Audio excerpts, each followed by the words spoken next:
আমরা যারা কলকাতা থেকে আসি তাদের জন্য উত্তরবঙ্গ একটা ট্রিট বলা যায়। মানে উত্তরবঙ্গ তো আমরা পয়সা খরচ করে বেড়াতে আসি, আর এখানে মানুষদের গান গাইতে এসে গান শোনাতে আসা এটা আমাদের জন্য পরম সৌভাগ্যের ব্যাপার। এবং এই গরমের মধ্যে উত্তরবঙ্গে এসেছি আলিপুরদুয়ারে আজ ডিএটিএম কলেজের অনুষ্ঠানে। ভীষণ ভালো লাগলো, মানুষজন প্রচণ্ড আন্তরিক এবং গান শুনিয়ে তাদেরকে প্রচণ্ড আনন্দ পেলাম। ভীষণ ভীষণ ভীষণ এনজয় করলাম।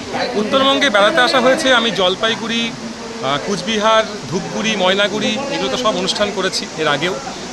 আগামী মাসেও আসছি, এপ্রিলেও আসছি জলপাইগুড়ি একটি স্কুলে অনুষ্ঠান করতে। বেড়াতে তো আসি, তবে বেড়াতে এলে ডুয়ার্সের দিকে বা আমাদের দার্জিলিংয়ের দিকে আসা হয়। আলিপুরদুয়ারে আমার এবারের প্রথম অনুষ্ঠান, এর আগে কখনো আলিপুরদুয়ারে অনুষ্ঠান করিনি। আর বিভৎস ভালো এক্সপিরিয়েন্স। এই কলেজের সবাই খুব আন্তরিক এবং অডিয়েন্স খুবই ভালো, ভীষণ মজা পেয়েছি গান। উত্তরের সংবাদ এতক্ষণ ধরে আমার অনুষ্ঠানটা লাইভ করলো, সেই জন্য অসংখ্য ধন্যবাদ জানাই। উত্তরের সংবাদের রিচ তো মারাত্মক। আমরা উত্তরবঙ্গে যে কোনো অনুষ্ঠান কলকাতায় বসে ওই ফেসবুক পেজের মাধ্যমে দেখতে পাই। আমি খুব লাকি যে আমার অনুষ্ঠান আজকে উত্তরের সংবাদ 24x7 থেকে টেলিকাস্ট হলো। আপনারা সবাই এই পেজের সঙ্গে থাকুন, আমি তো আছি, এবং আমার মতন অনেক শিল্পীর অনুষ্ঠান আপনারা এই পেজ থেকে দেখতে পাবেন। Thank you so much.